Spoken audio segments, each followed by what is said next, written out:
Mondays, we do a full deep dive together where I go through a singular case, the full rabbit hole, all the details, all the red flags, everything.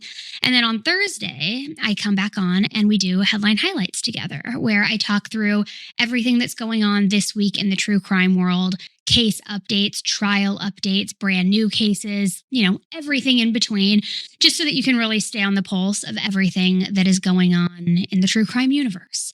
So thank you so much for being here. Thank you for listening. Coming off of CrimeCon weekend, which was in Vegas and was a lot of fun. We will talk more about that in a little bit, but we have a lot to get into today. And, I have an announcement that I was a little nervous to make, but I feel like sometimes you got to just, throw it out into the universe, put breath into it, make it reality, and then you won't be scared anymore.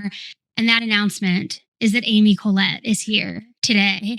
I'm so glad you just ripped that Band-Aid right off. It's been a wound. I'm glad it's out there. I hate that word. Yeah, I hate that too. It's so disgusting. Well, here's what I really want to say to you. Hello. Hello. The reason we want to say hello is a special shout out. Hello to our friend Alyssa. We met Alyssa for the first time a couple of years ago at CrimeCon, and she and her husband are absolutely incredible human beings. And they've come out and seen me on tour. They go to CrimeCon. They've become friends. And so she came by the booth this weekend and actually brought Amy and I the cutest sweatshirts ever. If you're watching YouTube, you can see they are embroidered and they say hello on them. So I was like, oh, we're 1000% going to wear that in headline highlights. So Alyssa, if you are listening, shout out. We love you. Thank you so much. Thank you so much. And we miss you guys already. I know. So CrimeCon, how are you feeling? It was our third year. I feel re-energized. Yeah, it was a really great weekend. Vegas, I'll be honest, Vegas wasn't my favorite out of the years. Denver has been my favorite so far, just because of the hotel layout. And I know you and I talked about that a little bit. But overall, really great crowd, had great conversations, spoke with Steve Gonsalves, Kaylee Gonsalves' father. We spoke with Megan Trusell's mother. We spoke with Biddy Politan. I mean, so many great conversations throughout the weekend, meeting all of you incredible viewers and listeners as well, speaking with family members, survivors, and just being together. It's always a great feeling. Yeah. And I think it's just, it's a huge reminder, like I always say, but it's like you're in the booth, you're taking photos with people, you're saying hello, you're meeting the community. And most of that is all very positive and light. And then you're introduced to a family member who unfortunately has lost somebody. And it's just a very big, strong reminder of what the work is that you do, and hearing their story and hearing them just trying to bring awareness and just having to relive all of those details with each person they're trying to share it with in honor of their loved one. And I just put myself in their shoes, which, I get emotional when they come up to the booth, because I think of myself suffering a loss like that and going out and of course wanting to spread awareness. But then you are forced to be very brave and courageous yourself and share that story over and over again and hope that you're getting the reception that you want. And you know what? I'm not going to put anybody on blast, but I am going to say, I'm going to share a little story that we heard while we were at CrimeCon. We were speaking with a family member of a victim, and I'm not going to say which case or anything like that, because again, I don't want to put anybody on blast, but we sat with her and we chatted for maybe 15 minutes, I think it was. And at the very end, someone who was with her came up to us and just was overly thankful, saying, thank you so much for taking the time to speak with her. Thank you for listening to her. She just was at another podcaster's booth who said basically, and I'm going to paraphrase here because I don't want to, again, get too specific to where then it identifies these people and makes them uncomfortable, but where the podcaster basically said to them, well, if you want this story to get picked up, you need to make sure that it's really compelling, which what a gross thing to say to somebody who's talking about losing their family member. Oh, it's not compelling enough for you? What are you even talking about?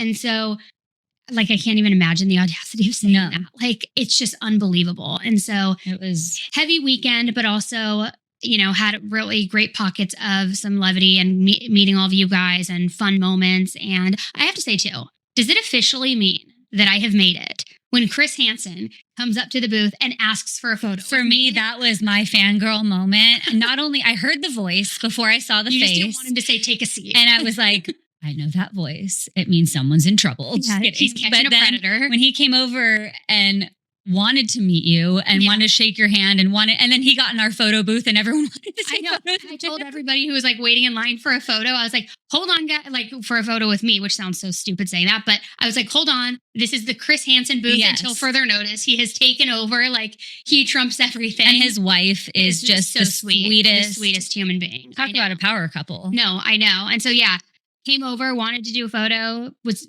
asking how we can collaborate together. So stay tuned for that. And he had a great panel on the dangers of Roblox, which I mean, it's no secret. I've talked about Roblox ad nauseum on this channel about how dangerous it is and how I don't believe that any child should be on it. And that's not to fearmonger. It's because of what I have seen.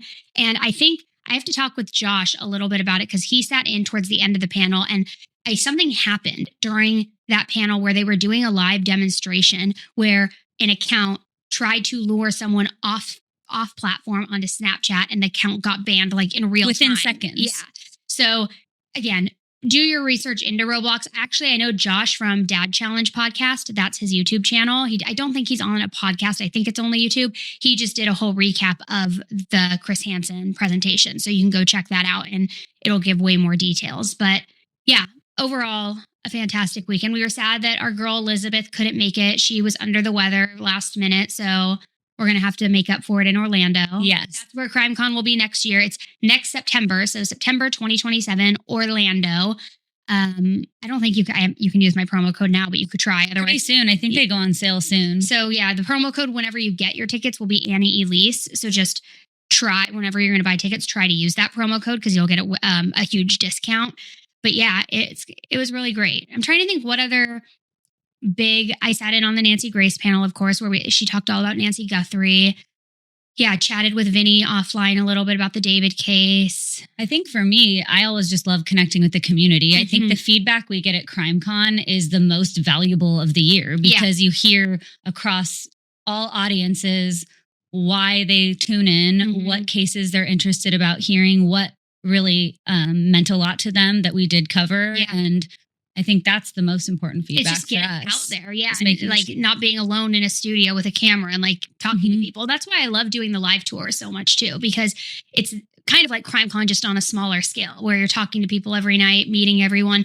And that's one of the fun parts too, is like how many people we see time and time again, whether it's at CrimeCon or out on tour, who are wearing merch from like 3 years ago. It's like the third or fourth time we've seen them out, which is really cool. Like Beth, shout out if you're listening. I saw her in the hall. I'm like, hey, like you start to recognize each other, and I don't know, it becomes fun. Then you're having drinks together in the lobby and like hanging out, and yeah. And one other thing, just I'm constantly impressed by, but I think being newer in the space on the first CrimeCon, and now it's our third.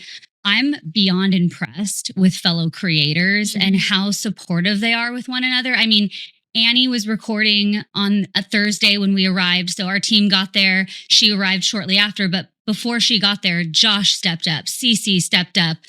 Her husband, Tony, so helpful, just helping us set up the booth. No questions asked. Obviously, our friends at Crime Weekly won Creator of the Year. Shout out to that, guys. We were up for the award and we which I was kind of thankful because I was like dreading speaking, but I'm so happy they won. It's their second year in a row. So well deserved. We love Derek and Steph. We hung out with them literally every single night. But that's what's so cool. There's not both of us, but going into the Clue Awards, we're like, good luck. Like, awesome for whoever wins, you know? And it's really nice to go somewhere where there isn't competitive energy and there's a sense of community. Yeah, and it's just awesome. I know, it was great. And we went and saw the very first night we got in on Thursday, we went and saw Wizard of Oz at the Sphere. Highly so cool. Recommend. It was incredible. And yeah, I agree with you. It's so much nicer when there's not this weird competitiveness or like underlying competition to where it's like what's the thing, like there's plenty of seats at the table, like and encourage each other. Everybody's working towards the same goal. Purpose for victim advocacy and awareness. Exactly. So why would there be competition? I remember even like I love to pick the brains of other creators too, just because like I want to get their opinion on cases or their insight. And it must have been during Wizard of Oz or right after, because Derek and Steph came with us and their team actually came with us as well, which their team, they have like some of the nicest people on their team. And it was either at Wizard of Oz or at dinner the following night. And I remember asking him like all of these questions about the David case because of his time working in the field, because he's seen so many different homicides and things like that, where I was asking him some details, which I don't want to get like overly gory, but like, because I wanted to increase my knowledge on the subject. And like, he was like, yeah, let's talk about it. And I don't know, there's just like, again, it's so nice when people can come together rather than be like, You just want to help. weird energy. Yeah. So we don't like haters. That was a 11-minute recap. I'm really sorry. And I'm sorry if that gave you FOMO, or I'm sorry if you just felt like, Annie, I don't even care about CrimeCon. What are you talking about? But I wanted to at least talk about it because I do think sometimes CrimeCon gets a bad rap. People think that it's sensationalism or that it's all about like exploiting people. But what they don't realize is that a lot of these victims' families go there for the purpose of either not only doing a panel like Kaylee's family from Idaho, from the Idaho 4 case, but families going because they want the coverage. They want to keep their story in the spotlight. Like, it's not about, oh, we're fans of true crime, let's talk about our favorite thing. It's more purpose driven. And I've heard directly from a few of the family members that they choose this convention intentionally because of the ethics around it. Yeah. And I was saying to you, I feel like the panels have gotten just better and better over the years, and more of them, because I think more people want to participate. A great example of that is there was a panel, actually, I think there may have been more than one, with the Epstein survivors. And they came and they never, like, they're obviously advocating in public and they're being very vocal about things, but they were extremely raw and vulnerable in these sessions talking about it because they felt like they were in a safe space. So I think sometimes CrimeCon can get a bad rap, but really it's such a moving weekend. And like Josh said he's never going to miss another one. Oh, really? Yeah. Oh, because this was, his first one. So yeah, there you go. Chew on that. I don't know why I said wow. Okay, well, let's go into this first update, okay? We are going to talk about a major update that actually happened while I was at CrimeCon in the case of baby Emmanuel Haro. So you'll probably remember this one. Back on August 14th, 2025, Emmanuel's mother, Rebecca, had reported that her young son, who was under 1 year old, had been kidnapped from the parking lot of a Big 5 sporting goods center. This was in Yucaipa, California. Rebecca claimed that she had gone to the Big 5 because I think she had just dropped off her son at football practice. She needed to get like a mouth guard, or she needed to do something. So she said that she was changing Emmanuel's diaper while then somebody came up from behind her, like as she was reaching for the diaper, said, "Hola," and then knocked her unconscious to the ground and ran off with Emmanuel. She claimed that when she woke up after being knocked down, he was just gone. However, a lot of things just were not adding up from the very beginning. First of all, the fact of like the surveillance footage or lack thereof, the time of day and night, it was like nothing in her story made a lot of sense. And investigators within days also said that they found a lot of inconsistencies in her story. According to the San Bernardino County Sheriff's Department, when the detectives confronted her about these inconsistencies, she ended the interview and she and her dirtbag husband, Jake, completely stopped cooperating with the police. Also, come to find out that during all of this, Jake's past also came to light, where he had a ton of past convictions of against his previous child, so much so that resulted in disabilities, lifelong ailments, horrible things.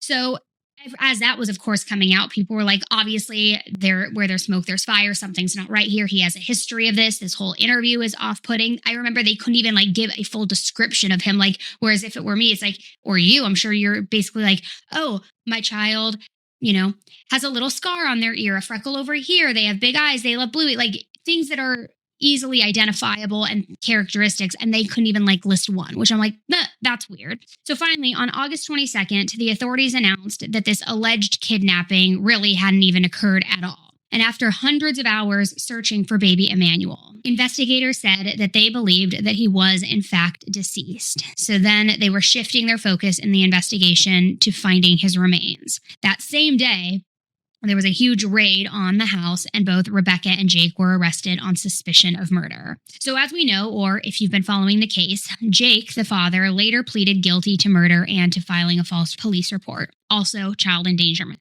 He was sentenced to 25 years to life in prison, plus an additional 7 years and 2 months for a probation violation. So in total, a little over 32 years before he will ever even be eligible for parole. However, Rebecca pleaded not guilty, and she remained in custody on a $1 million bail. And at first, I think the thought was that he was going to take the fall for her. He would take the rap. She would be released. That maybe she was helpful in the cover up, but didn't really participate in the crime, that it was Jake. And maybe that's the reason that he was taking the fall. Who knows? However, all of that has now changed. Because on Friday, May 29th, nearly 9 months after Emmanuel was first reported missing, Rebecca has suddenly changed her plea. She pled guilty to felony child involuntary manslaughter and accessory after the fact. So she was immediately sentenced to 12 years and 8 months in state prison, which personally, I do not believe that that's enough. I was just, I'm like 12 years? No, I know.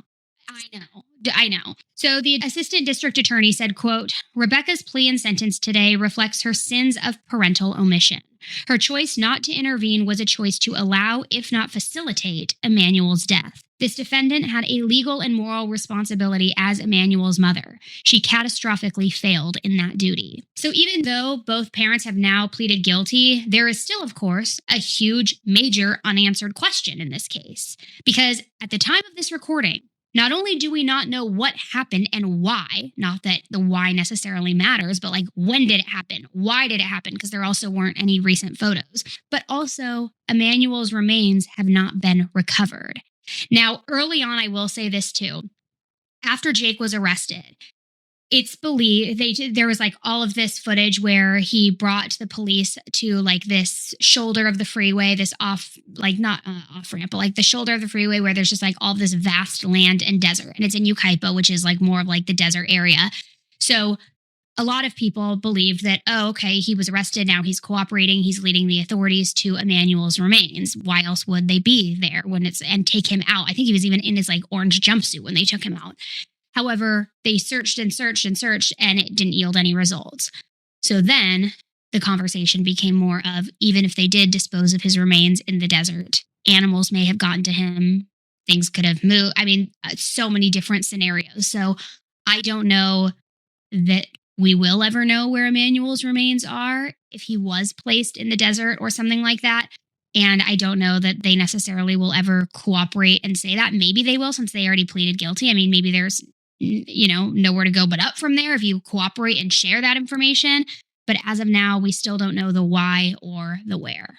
So, number one, I'm annoyed. Like, you wasted so much time and like resources. Like, that's one thing. But more, I'm curious to know from your perspective. You just said if they were to give the whereabouts, that might help them to maybe, get a lighter sentence or a shorter sentence, I should say.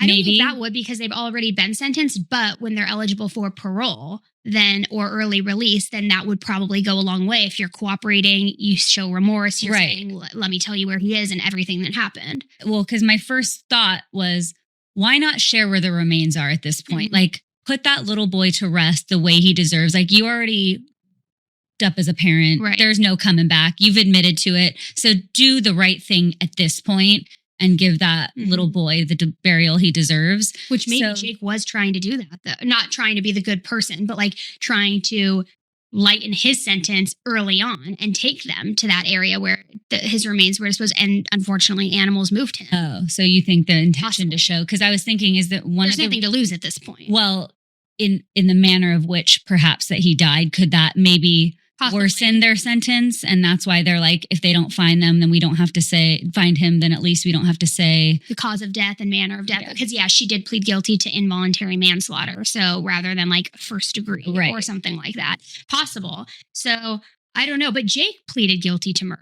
So maybe he is the one that cooperated. Who knows? But I mean, these people are just disgusting human beings. And his track record too. I've done a full deep dive on this case. You can go back and search it either in the podcast feed or on YouTube. But when his past, I don't even know what you want to say, not allegations because they were convictions, what he did to his other child when that all came out. It was like, okay, the writing is on the wall of what happened here. It was from day one. So that's why I'm saying you just wasted so much time and resources. I know. You have an update in a case that we just talked about last week, a few weeks ago. Yeah. Last week or the week before? Yeah, the week before, I think. Oh, okay, yeah. So yeah, there's an update in the Melissa Cassius case because after almost a year of searching, there's finally been a really big development. And as Annie said, we talked about this case about 2 weeks ago on Headline Highlights in a little more detail.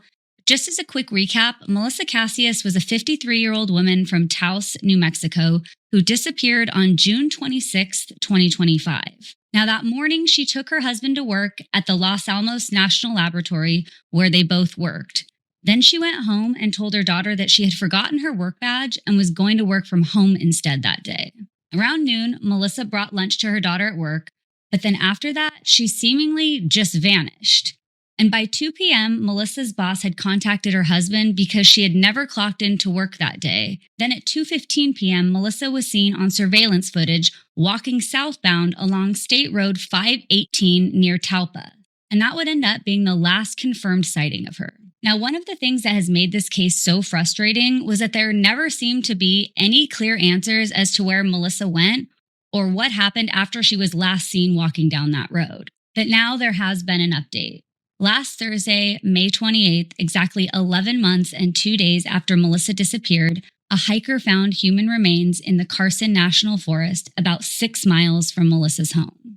Authorities say the remains were found next to a handgun, and the Office of the Medical Investigator was able to quickly identify them as belonging to Melissa. 2 days later, her family confirmed the news on the Find Melissa Mondragon Cassius Facebook page, saying, "We confirm that the remains found in Rio Chiquita are Melissa. There will be more information to come, but what we can tell you now is she was located in an area previously searched. This is a lot to process, our hearts are heavy, and we fully intend to continue to pursue answers for justice." So Melissa has finally been found, but investigators still don't have all the answers. The Office of the Medical Investigator is still working to determine both her cause and manner of death, and Melissa's family is still trying to piece together what exactly happened before she died. So there's still a lot of unanswered questions here, and we'll obviously keep following it and give you those updates as they come up. But one question I have is, if this was indeed self-inflicted, was she running from something? Was she afraid? Was there, any type of clues leading up to why this might have happened? I mean, there's so many conspiracies about the missing and killed scientists and everything that's been going on, which another shout out to Stephanie Harlow. She has been doing so many deep dives into all of that. When I first saw that Melissa was found, the fact that there was a firearm next to her, I was like, okay, this appears to be probably self-inflicted. She was also only 6 miles from her home, so it's not like she was out on her own for a long time and then succumbed to the elements or anything like that. But I think it's interesting because we know she factory reset her phone before she left. She lied about her not having her badge and going to the lab that day. It's as if she was trying to shut her life down a little bit, whether that's because she was in trouble and hiding from someone or hiding something. I don't know if that's really clear. But what I do think is interesting is how in the official statement they say, more information to come. What we can tell you now is that she was located in an area that was previously searched, which I get it. Sometimes it's difficult to find remains after months and months, and who knows, the state of every decomposition and what the terrain is like and all of that. But I mean, Occam's razor would suggest that there was probably something she was fleeing from. She went off grid, went to some deserted little area and took her own life, so it wasn't in her family home. But I know there's so much more going on right now with different conspiracies and things like that maybe there was blackmail involved. Maybe there was something else. Maybe she was running from someone and wanted to protect her family. I don't know. I think there will be a lot more to come. This is obviously big speculation on my part. Okay. But I just feel like my gut is telling me that she was afraid or being threatened or something of the sort to push her to do that, only because it seemed like she liked her life, only from the sense of it's your last day. This was obviously planned, and you drove your husband to work. You wanted to take your daughter lunch, and that. Who knows? This is totally just an assumption. You're saying goodbye. That's what I mean. But Yeah. And I don't know. Sad. It is really sad. So it'll be interesting once cause of death and manner of death are released, which at the time of this recording, they have not been, but maybe they will be at the time of release. There also have been some updates in the Anna Kepner case, and there's a pretty significant update in this. And we have a pretty good look into what prosecutors believe happened the night that Anna was killed. Which, as a recap, 18-year-old Anna was on a cruise ship with her family in early November 2025. She was sharing a room with her 16-year-old stepbrother, Timothy, and another sibling of hers. And on the morning of November 8th, a housekeeper who went into the cabin room made a horrifying discovery. Anna was under the bed, wrapped in blankets, covered in life jackets, and deceased. Also had been sexually. The medical examiner later determined that she had died from mechanical asphyxiation, meaning that she had been strangled, and they believe more specifically with a bar hold, meaning like the forearm against someone's neck. So almost immediately, people had started questioning whether her stepbrother Timothy could have been involved, especially because there were reports that Anna felt really uncomfortable around him, that he had previously harassed her. She had confided in someone she was seeing that he would make uncomfortable gestures and comments and different things like that. So obviously, everybody kind of looked to him, especially since he was sharing the room with her. After the ship returned to Miami, Timothy ended up being hospitalized for a psychiatric evaluation, while the FBI then began investigating what happened. Then, about 3 months later, he was arrested, and he was charged as a juvenile in connection with Anna's death. Now, at that point, most of the court records were sealed because he was being prosecuted as a minor at the time. However, that all changed in April of 2026 when a federal grand jury indicted Timothy as an adult, and he was indicted on charges of first-degree murder and aggravated sexual. Prosecutors alleged that Timothy stabbed Anna inside that cabin before then murdering her and attempting to hide her body underneath the bed. But here's where it gets even more disturbing and where we're getting some more information as to what really went down. Because we now have new court documents from a hearing that took place on May 27th. And these details are pretty disturbing. According to prosecutors, surveillance footage shows both Timothy and Anna entering the cabin that they shared shortly after 7:30 p.m. on November 7th. Prosecutors believe that Anna was still alive at 8:14 p.m. that evening. She reportedly sent a Snapchat to somebody. But then at 10:13 p.m., so about 2 hours later, Timothy allegedly is seen back on that surveillance footage, opening the door from the cabin, sticking his head out into the hallway, looking up and down the hallway as if he was checking if anyone was around, and then leaving the room. However, Anna never left the room.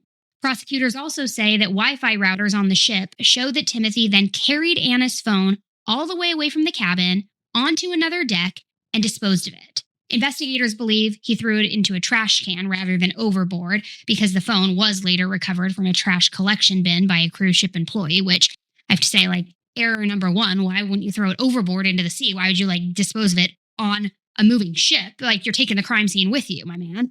But then there's also the DNA evidence. And here's where it gets a little tricky and where we're not sure exactly what went on during that vacation. According to some newly unsealed documents, investigators found DNA inside Anna's body, and this DNA was determined to have a high probability of belonging to her stepbrother, Timothy. However, prosecutors also revealed that there was another minor who had sexual contact with Anna during the cruise. He was identified and also tested.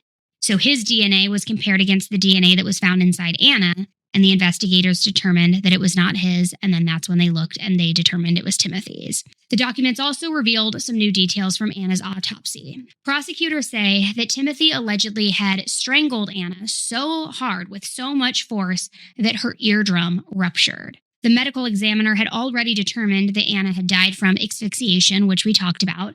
However, this is the first time that we're hearing directly from prosecutors where they're describing the injuries in this kind of level of detail, which again, with a bar hold, that much force to where your eardrum literally explodes, that is an incredible amount of not only force, but adrenaline, impact. And we've done the demonstration on here in past cases. I'm not going to do it right now, but where you set a timer for how long it takes someone to suffocate to death, it's a long time. And for someone to have that close personal contact on top of you, looking you in the eyes and letting that timer run and realizing just how long it is, it's incredibly personal with so much hatred, I would imagine, or like Passion. I hate using the word passion because I feel like passion is usually affiliated with like love, which he was obsessed, obviously. Like but, jealousy, rage. Yeah, but rage. That's a perfect example. And so it's disgusting. Now, before I get into what's going on with Timothy and why people are enraged because he's not being held right now, I want to talk about the other minor. It hasn't been disclosed who this other minor is. We know that they have been identified and that they were tested and that they had sex with Anna. My question, we have heard the allegations that Timothy was obsessed with her, that he harassed her, that he was infatuated with her. Could she have met someone on that cruise ship, hooked up with him? Timothy gets pissed off, enraged, to your point, jealous. And that's what happened, that he almost felt like you belong to me or you're mine or we're on this cruise together. Or you denied me, but you'll let this guy or whatever. And when did that take place? Is that why Anna went back to the room early when she was complaining about her braces? Like, yeah, obviously all of this will come out in the trial, but it's shocking that we haven't heard from anybody that witnessed the two of like her with somebody else. I know. Because you think like as teenagers, you're like, you know, you meet someone, it's like a fling, you're like running around the cruise ship, like making out or whatever. Yeah. I don't know. But and this was only 3 days in, I believe, into the cruise, right? It was early on. It was very early on. So I don't know, a lot more to come. But here's what a lot of people are talking about and what has a lot of people enraged. As I mentioned, Timothy is not currently being held in jail. Despite all of these allegations, despite the DNA evidence, despite everything, he's been living with family members while awaiting trial. And prosecutors have asked the court multiple times to detain him, saying he poses a danger to the community, you need to hold him until trial. But during last week's hearing, the judge finally said that he's considering the request, but that he wants more information from the U.S. Marshal Service about possible juvenile detention facilities that Timothy may be held at while the case moves forward. And here's the problem with that. I get that you're finally evaluating the request. It's been months, okay? Months and months and months. So much so too, you see that this case and these charges are so severe that they're being upgraded from juvenile to adult. This guy is a sexual predator. He's going to prey on his own family member. I get it, step, not by blood, but still his own family member. And he is young. He doesn't have impulse control. He maybe doesn't even recognize consequences and what things truly mean. He had to go into a psychiatric facility for evaluation.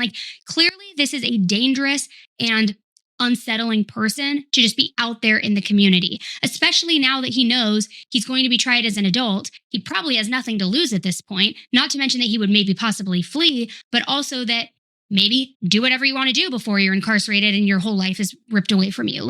This is the exact definition, in my opinion, of a case and a situation where somebody should be remanded without bail and until trial. I don't understand the decision here at all.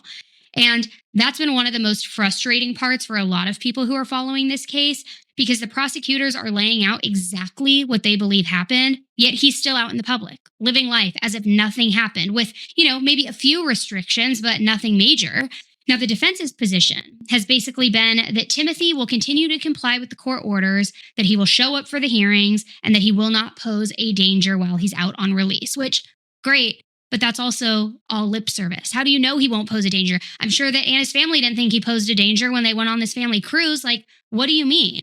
They also have said absolutely nothing about the alleged details of the crime. However, another more shocking detail came out from a different hearing that happened back in February. According to newly unsealed testimony from an FBI agent who was working on the case, investigators interviewed Anna's ex-boyfriend during the investigation, and he allegedly described a, quote, strange incident that happened while he was on FaceTime with Anna one night. Now, we've heard little bits of this throughout the last few months, but we've never gotten actual clarity because all the documents have been sealed. But according to this testimony, Anna had fallen asleep during this FaceTime call with her ex. He was doing some work in his garage, and then he heard a noise coming from Anna's phone, and so he looked back at the screen. And when he looked, he said that he allegedly saw her stepbrother Timothy trying to climb into bed with Anna while she was asleep. So obviously you have a history here, right? You have a pattern. So the ex-boyfriend said he was so shocked by seeing this, he immediately started yelling at Timothy through the phone, get the hell off of her. What the do you think you're doing? Because he probably didn't realize that Anna was on FaceTime. He thought she was just asleep, which thank God they were still on FaceTime. Can you imagine had they not been, and if nobody had heard that and been able to scare him off? So Timothy then ran out of the room, all while Anna, I guess, slept through the entire thing. The next day, though, the ex-boyfriend told Anna what had happened and what he saw. According to the FBI agent, Anna then told her ex-boyfriend that she was very hesitant to tell her father about it. She said that Timothy was, a little bit weird, that he owned a lot of knives and that she was afraid of him, but she was nervous to tell her dad about it. Which that detail has really stood out to a lot of people throughout this case because family members have described Anna and Timothy as being extremely close. Anna's stepmother previously even said that Anna, Timothy, and Anna's younger half-brother were like the three amigos, that they were best friends. We also heard that early on too. I think it was the grandmother who had said like, they were thick, as thick as thieves, they were best friends, where it's like, I get that maybe that was the perception and Anna maybe didn't want to rock the family dynamic and break up this blended family, and that's why she was scared to tell her dad. But obviously there was something way more sinister going on here. So now, with these newly unsealed documents, the prosecution is painting a very different picture about the relationship between Anna and Timothy than what family members and other people originally believed. Meanwhile, Timothy has pleaded not guilty to all of the charges. The case is still moving forward toward a trial, and that was originally set to, I believe, start June 1st, but it has now been moved to September 8th, which I believe we plan on covering it. It will be, if I'm remembering correctly, it's going to be a federal trial, given that it happened on the water and that there's a minor involved. But so there may not be cameras in the courtroom, but we do plan on sending someone and covering that trial. So stay tuned. I mean, I think when you painted the picture of, and we now know the intensity of how he killed her, I think, well, allegedly, I think that could speak to why he had that psychotic episode getting off the, I mean, if he had to watch her stuff, Yeah. And it's not that any murder is easy, but again, strangulation, it's so personal and it is so, it's like, it's drawn out. It's a long period. And I'm not going to go into details, but your body goes through so many reactions to that as the victim that watching those reactions. As a minor who isn't fully developed to even comprehend that. Right. I can't, It probably does, which good. It should weigh heavily on you, creep. But and also after hearing more detail about that previous FaceTime situation, more evidence of why this person is a risk. He felt entitled or comfy enough to do this again. Yep. And it's like, no, put this guy away. Yeah, that's where he deserves to be. He shouldn't be around any of his siblings, any other potential victims. Agreed.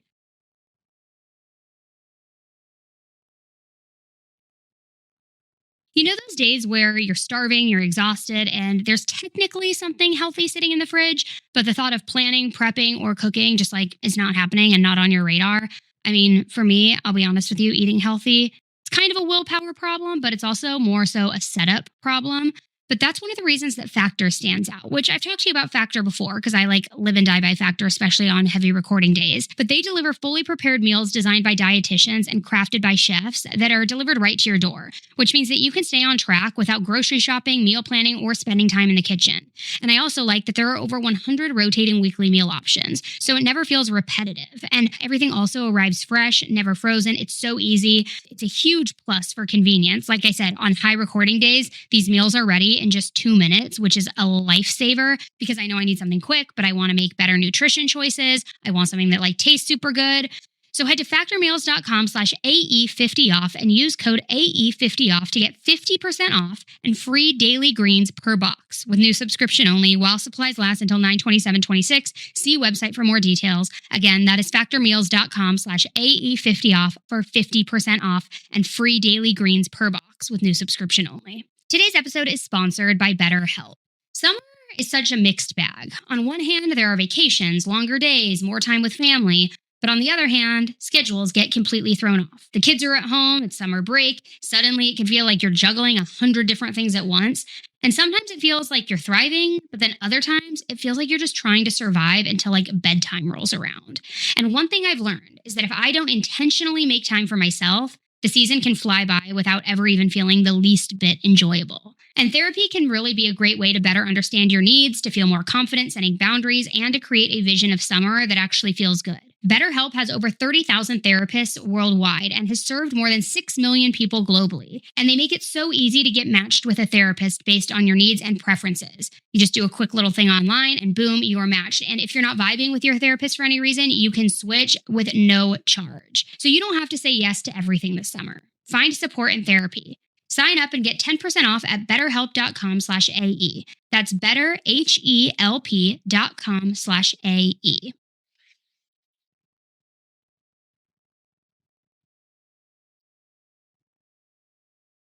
All right, this next case has been one that's getting a lot of attention online because people are now asking whether there could potentially be a serial killer in Puerto Vallarta, Mexico. Now, to be clear, authorities have not said that there is a serial killer. In fact, they're saying that there's not one. But we're going to circle back to that. So the reason people are talking about it so much is because 3 women were found dead in Puerto Vallarta in a span of less than 2 weeks in mid-May. And some of the details have raised a lot of questions. The first woman was found on May 10th near a viewpoint called Rancho El Piruli. Authorities say she died from injuries caused by a sharp object and her wrists had been cut. Investigators believe she was around 30 years old, but she hasn't been officially identified yet. Then, just 5 days later, on May 15th, a second woman was found at a roadside stop along a highway. She may have suffered a blow to the head and may have had signs of poisoning.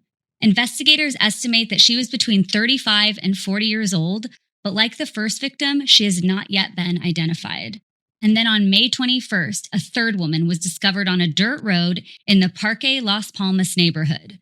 Authorities say she showed signs of asphyxiation along with signs of violence and bruising to her face. However, unlike the first 2 women, this victim was later identified as 25-year-old Elizabeth Galindo, who had been reported missing in Mexico on April 29th. So as investigators started looking more closely at the cases, they noticed some similarities. What stood out right away is that all 3 women had multiple tattoos and seemed to be close in age. But where things started looking a little strange was when they looked more closely at the first 2 women and the way in which they were found.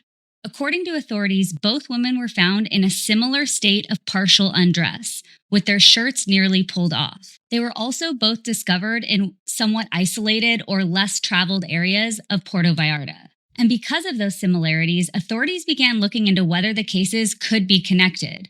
And that's when the rumors really started taking off online, with headlines suggesting that there could be a serial killer in the area. Puerto Vallarta police reviewed evidence, surveillance footage, and investigative reports. They also explored the possibility that the woman may have been killed somewhere else and then brought to Puerto Vallarta and dumped. But after all of that, the Jalisco State Prosecutor's Office made a public statement pushing back on the serial killer theory, saying that investigators are still trying to determine whether these deaths were even murders at all. And if they were, they needed to figure out if they were committed by the same person. But everyone is not convinced. One of the legislators representing Puerto Vallarta's 5th district has publicly said that she believes there might be more to these cases than the officials are saying. She pointed to what she sees as a disturbing pattern and suggested that authorities might be downplaying this because Puerto Vallarta is one of the most desired tourist destinations in Mexico. Especially with the World Cup coming to Guadalajara, this could certainly hurt the reputation of the area. She said, "Let me tell you why I think they did it. Because sadly, this news is making international headlines.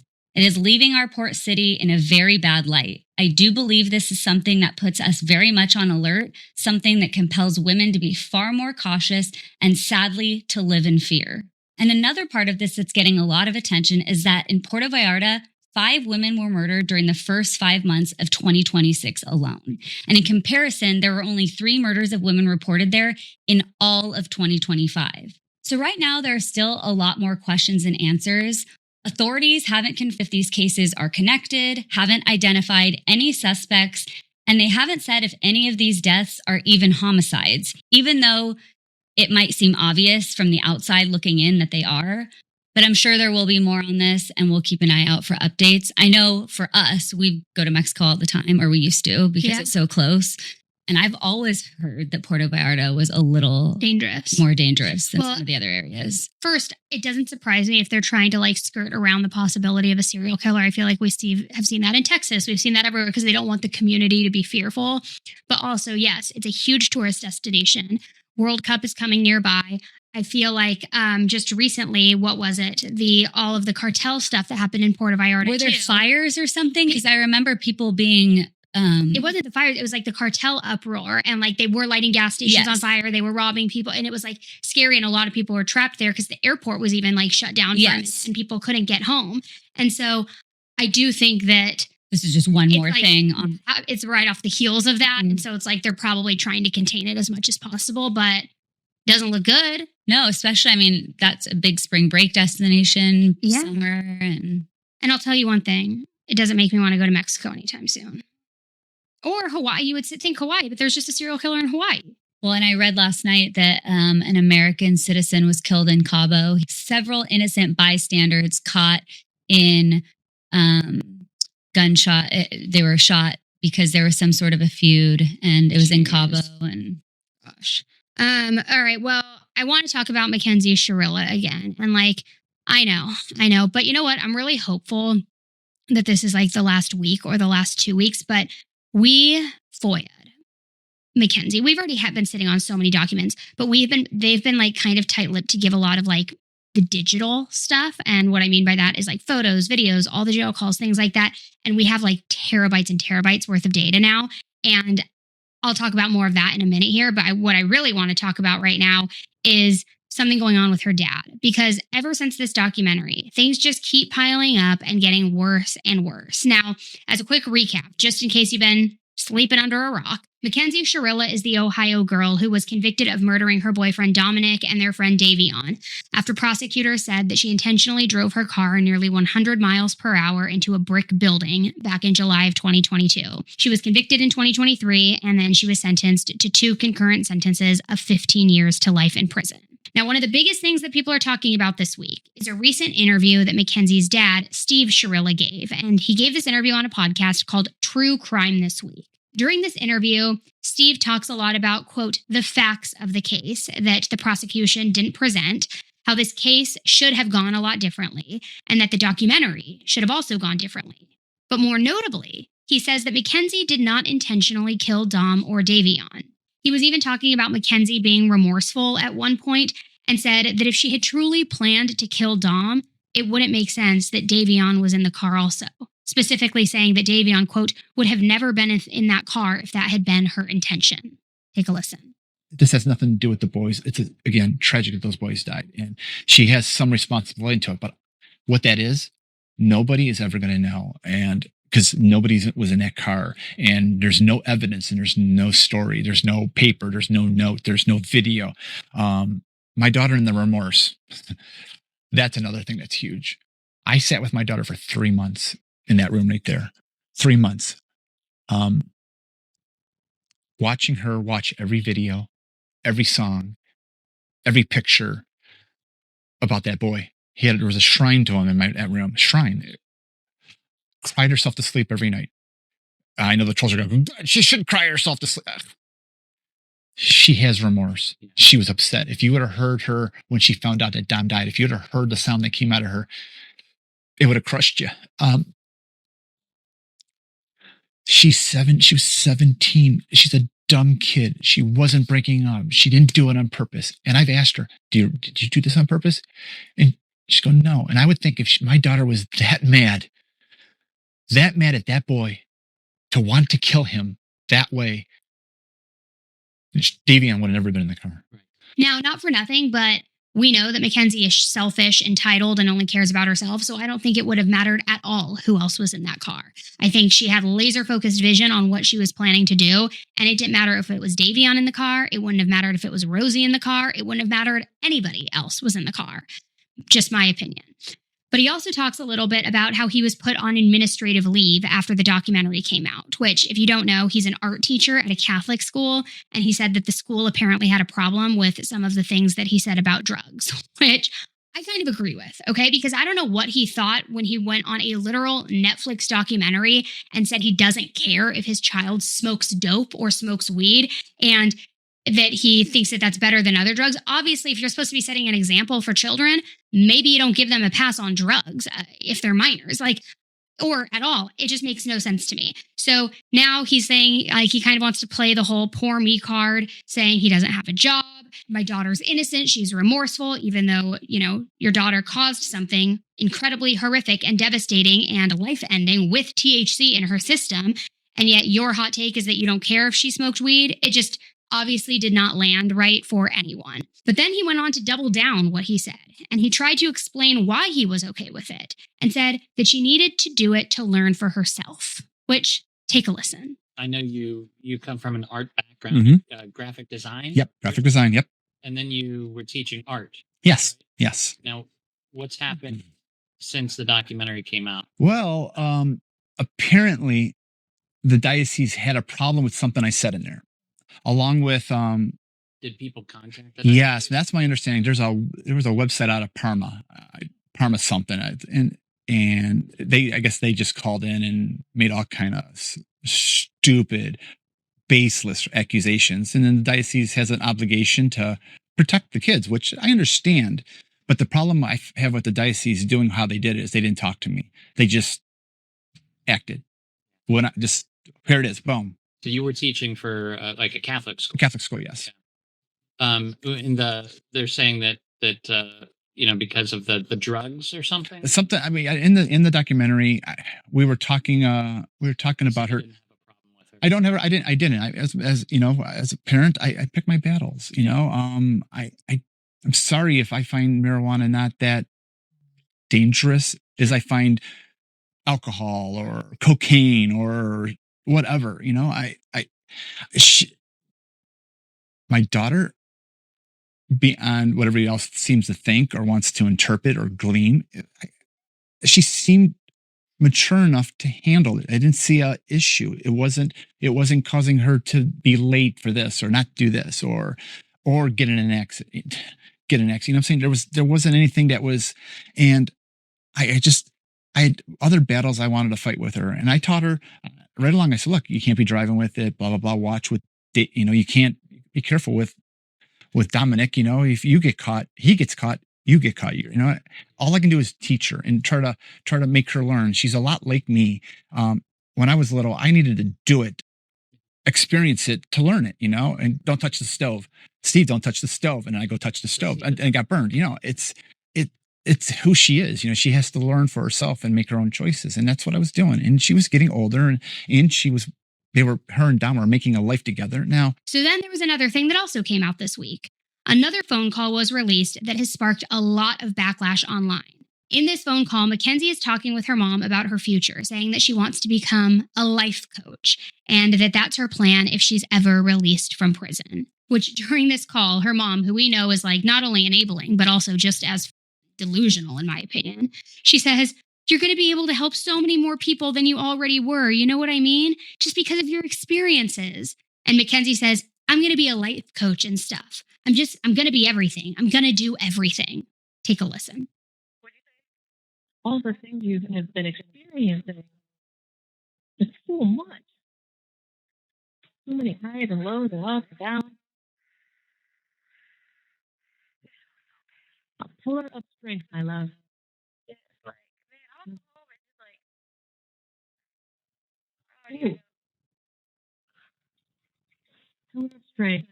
You're going to be able to help so many more people than you already were. You know what I mean? Just because of your experiences. I'm gonna be a life coach Yeah. I'm just gonna be everything. I'm gonna do everything. Thank you for using.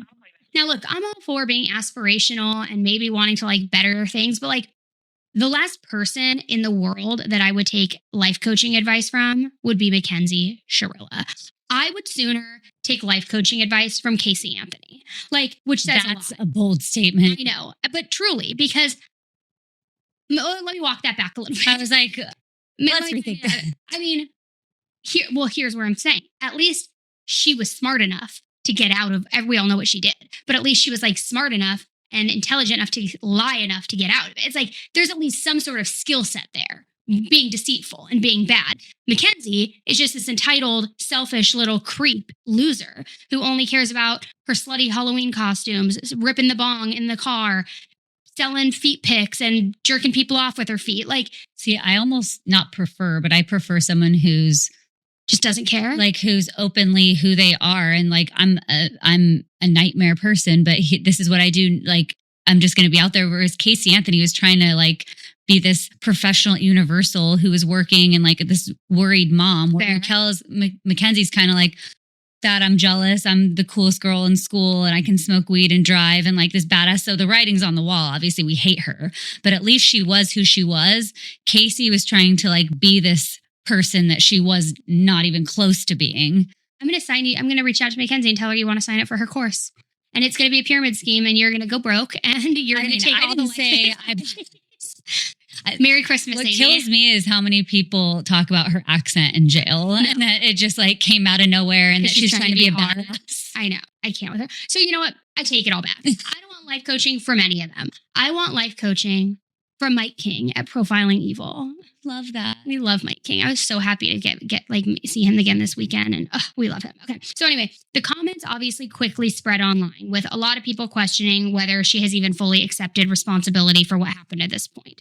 Which, like I said it last week, I'm not so sure that she has. And then there's a response from Dom's family about all of this. Dom's sister, Christine, has recently spoken out after the release of the documentary, and she did not hold back. In an interview, Christine says that Mackenzie's parents are continuing to defend her instead of acknowledging the findings of the court. She said that Steve and Natalie, quote, created a monster, and that they have never shown enough remorse for the deaths of Dom and Davion, specifically saying it's all for show. She also criticized the documentary itself, saying that she believes that it left out important evidence and has forced the victims' families to relive the case all over again, which, amen. There also has been a major legal development. Mackenzie's attorneys are now asking the Ohio Supreme Court to review her case after one of her post-conviction appeals was rejected because it was filed 1 day late. Court records show that the issue with the filing was based on a deadline calculation involving the 2024 leap year. So her attorneys are arguing that that filing shouldn't have been dismissed over what they are calling a calendaring error, which fair argument, kind of. I get where it's like, you can't really argue if you're 1 day late normally because then you have to make exceptions for everyone. But if there was something with the calendar year or like still it's your job, you should have been paying attention to it. But like, I get where maybe they're now trying to squeeze a little bit more out of that argument because of the leap year. Like, and trying to do whatever they can do. Now, as of this recording, the Ohio Supreme Court hasn't decided whether it will hear the appeal, which is most likely based around, the apparent medical evidence that was never heard in court about Mackenzie's pots, also about the text with Davion, who really even knows. So we'll keep watching for those updates because if the Supreme Court does decide to hear her case, that is going to be, a whole other new ordeal. And let me say this too. I talked about it a little bit. We have collected so many terabytes of media, data, calls, everything that I have 2 bonus episodes coming out this week, okay? One came out yesterday, and it was 6 phone calls between Mackenzie and her friends while she's been in jail, which in my opinion, she shows no remorse. They're talking about relationships. They're talking about fun things. She drops the R word literally dozens of times. It's unbelievable how that's just in her vocabulary. But I listened to... We got hours and hours and hours worth of calls and we pulled out the most important ones. So that episode is live right now on YouTube. And then tomorrow, also releasing another one. There were over, tons of calls between her and her mom. Pulled out the top 16 crazy batshit unhinged calls between the two of them. That is releasing tomorrow. Other than that, we also, fun little news, at CrimeCon, whenever I was not at the booth, we had a phone there, like a cute little pink phone where you could leave a message. So we did like this whole segment of like, you can either ask for advice or you can confess to your bestie, like everything's anonymous. And so throughout the weekend, people would leave either their little confessions or ask a piece of advice for me to answer. So beginning probably next week, we will start rolling that into the end of Headline Highlights, where we will pull from the recordings, either share the confession with you guys. And again, it's all anonymous, don't worry. Or, if it's a real confession, I'm sharing it with the police. And then also, the little advice portion. So that'll be interesting. It'll be fun. Yeah. All right, guys, that is it for this week's Headline Highlights. Thank you so much for joining us today. And until the next one, be nice. Don't kill people. Don't go to Mexico. Don't go to Hello. Goodbye. Hello. All right. Bye, guys.